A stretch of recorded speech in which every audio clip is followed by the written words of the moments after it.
o Paulo Coelho, escritor brasileiro, um dos escritores mais vendidos no mundo, né?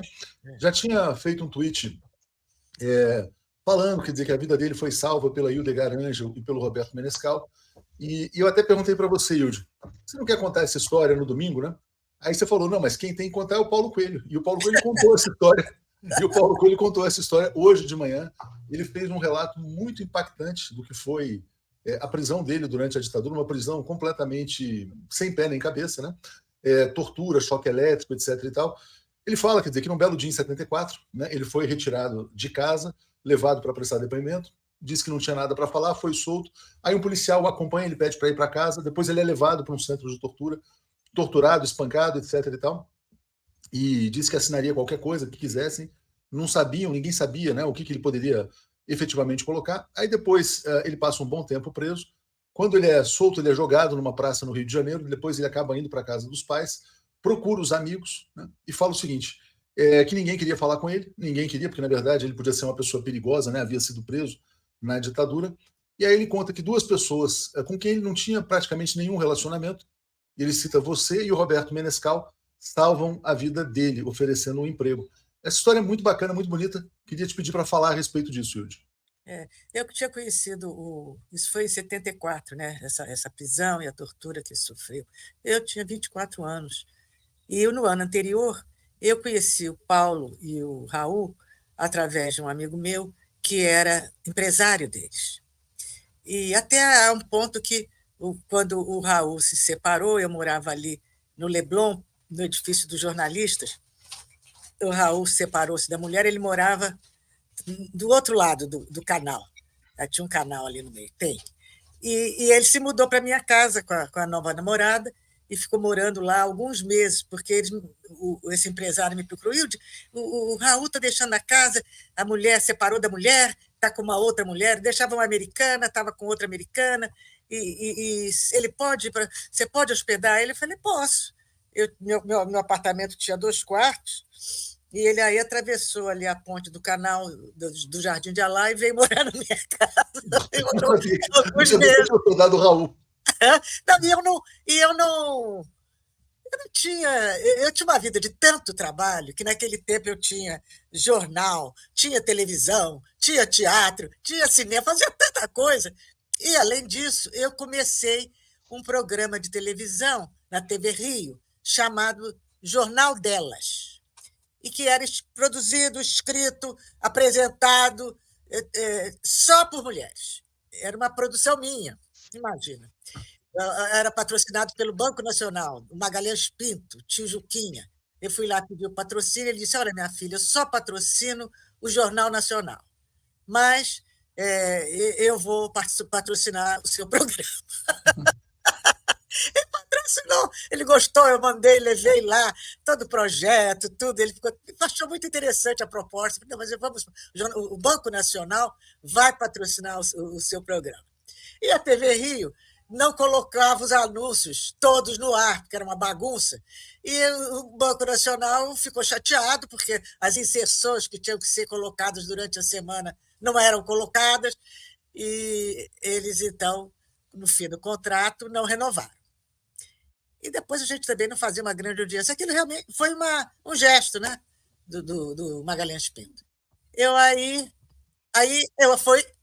Não, quando ele terminou, retirou o patrocínio. E aí a TV Rio encerrou. Eu tive que sair, encerrar o programa. E a TV Rio, o que fez? Me deu um golpe. Continuou com o programa, sem a criadora, apresentadora, redatora, que era eu. E com as minhas meninas, que eram Danusa Leão, muito mais velhas que eu, até era a Maria do Rosário Nascimento Silva, minha amiga querida, e Germana Delamare, Marisa Raja Gabalha, era um grupo maravilhoso de mulheres. Eu aí entrei com o processo contra a TV Rio, e a TV Rio viu que tinha feito uma bobagem e me chamou de volta para eu retomar o programa. E eu comecei o programa, falei, mas de repente... E aí me aparece o Paulo, coitadinho, ficou numa penúria de bicicleta. Eu falei, Paulo, vem trabalhar comigo então, estou começando um novo projeto, você adora projeto? Vamos lá. E ele foi redigir comigo o Jornal das Mulheres.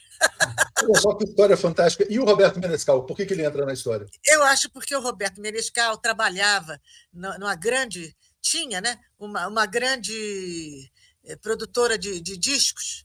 Ele era diretor, não sei se era a CBS, tinha uma produtora de disco importante da época, e ele deu espaço ao Paulo também. E o Paulo sempre fala isso. Quando o Fernando Moraes foi procurar, o Paulo disse, olha, eu era seguido pelo DOPS.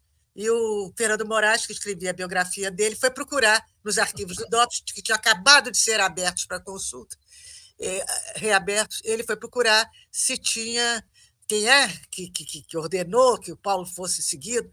E aí o Fernando Moraes me telefona e fala, olha, Hilde, eu quero te dar uma notícia. Eu falei, qual é? Ele falou, eu estou procurando aqui os registros sobre o Paulo Coelho sendo seguido, mas ele não era seguido por causa dele, não, era seguido por sua causa, você que era seguida pelo DOPS. Eu achei tão divertido aquilo, porque eu sabia que eles estavam sempre perseguindo, grampeavam nossos telefones, tudo. Mas eu não imaginava que eles tinham colocado o agente à minha disposição atrás de mim. Como o Paulo ficou muito meu amigo, até antes de ser preso, ele não deve lembrar direito disso, a gente andava muito junto. E aí prenderam o Paulo Coelho, mas não me prenderam. Olha só, e ele conta também nesse texto que ele publicou que o Fernando Moraes também descobriu quem teria sido o delator dele, né, de que ele teria atividades subversivas e tal. E aí perguntou se ele queria saber quem era. E o Paulo Coelho falou, não vai mudar nada, não muda em nada o passado, não quero saber. E aí tocou a vida dele e se tornou um dos grandes escritores. Eu acho que ele não queria saber porque ele sabia. Eu também pensei nisso. Ele não queria saber porque ele não sabia. Ele queria saber. O Paulo sempre teve uma sabedoria. Ele não guarda ódios, mas ele reage. Agora tem um episódio engraçado. Fauzi Arap, eu encontrei com ele antes dele morrer, e ele me contou, e você lembra que tinha aquele seu amigo, esmulambado, que andava de bicicleta, o Paulo Coelho, e você veio me pedir se ele podia fazer a aula de teatro, porque ele estava precisando. Ele tinha sido preso, né? E ele falou, mas ele não vai pagar? Não, coitado, ele tá... não deu. E quando o Fauzi escreveu o primeiro livro dele, eu falei... Ele falou, será que você batia a máquina para mim e tudo? Eu falei, bato sim. E fui passar o que estava redigido à mão para a máquina de escrever, para o Fauzi, e quem deu o título do livro foi o Paulo. Falou, bota esse título aí, sugere ele. E foi o título do livro do Fauzi, que eu agora não estou lembrando. Aí o Fauzi lembrou, você lembra? Foi o Paulo que deu o título do meu livro. Como é que ele era um esmulambado, um pobre coitado, eu não dei gratuidade a ele. Falei, viu? Eu ia sugerir a Hilde que ela fizesse uma entrevista com o Paulo Coelho, né? Mas a Maria das Graças quer que a Hilde entreviste o Papa, o Vladimir Putin e o Xi Jinping aqui no 247. Então, eu vou pedir ao Paulo uma entrevista.